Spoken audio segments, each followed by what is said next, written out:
Núñez, interesting one. The latest edition, we've been speaking off air, and I think we were a little bit... It's one of those where you didn't really expect it. Probably similar to Cole Palmer in terms of outgoings, but you didn't really expect it. But I guess Pep loved him after they played Sporting Lisbon, didn't he? Absolutely loved him. Said he's one of the best midfielders he'd seen. Paraphrasing there, of course, but he was very impressed by him. Maybe he's going to ease the load on Rodri in terms of energy in that midfield. Maybe if Kovacic can drop back at some points, and that's what you were just speaking about with regards to Grealish, wasn't it? In terms of just giving some of these main players rest. Núñez and Guardiola as a two, are you happy with those additions? Do you think they'll progress under Pep? I think Guardiola will.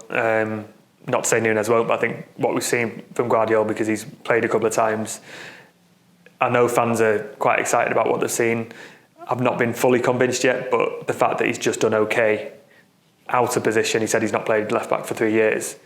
The fact that he's done that and he's stepping forward into midfield and looking to make those right passes is encouraging. And Nathan Ake came back at the weekend and Guardiola was on the bench, but I get the feeling when it clicks for him, it can work. And City signed him and said he's a player for the next 10 years. So if it doesn't quite work this year, they're not going to give up. He's going to be a player, and you can see the quality there already. This is it. Yeah, he's a long-term signing and already looks to be fitting in, and you can see the signs of the training groundwork. And when Guardiola returns, that's just going to help him even more, isn't it? And Núñez is one where I don't know whether De Bruyne's injury sort of pushed that midfield signing, or they just looked at the midfield. I know last year they drew at Newcastle, and then Guardiola said, no, we need another defender, and everyone said, no, you don't, because you've got enough. And then Akanji comes in and transforms that defence, and maybe you can have that sort of effect where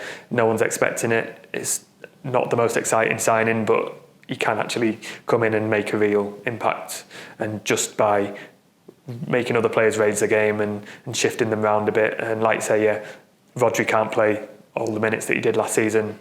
Guardiola said that we know how important Rodri is, but if there's not a good enough backup to Rodri, Guardiola's going to keep playing him, and clearly Calvin Phillips hasn't done that yet, and he might do, he might not, but they want another midfielder in there. Kovacic can play deeper if he needs to. They can play a double pivot, but it just gives them a few more options. I think Núñez is going to be one where, I don't want to keep saying it, but we're going to know if it's a good signing later down the line. We can't say now because we don't really know. It was interesting that Lillo, when asked about Núñez, said of that game against Sporting in 2022, he said what they liked about him was the way that he didn't give up. He guided his team through. They were losing 5-0, but he was like the best player on the pitch and kept on going, and it was the attitude more than his sort of technical ability. So maybe, if City need that in cup games, I'm thinking last year they lost to Southampton, the sort of second string, and there was no leader on that pitch.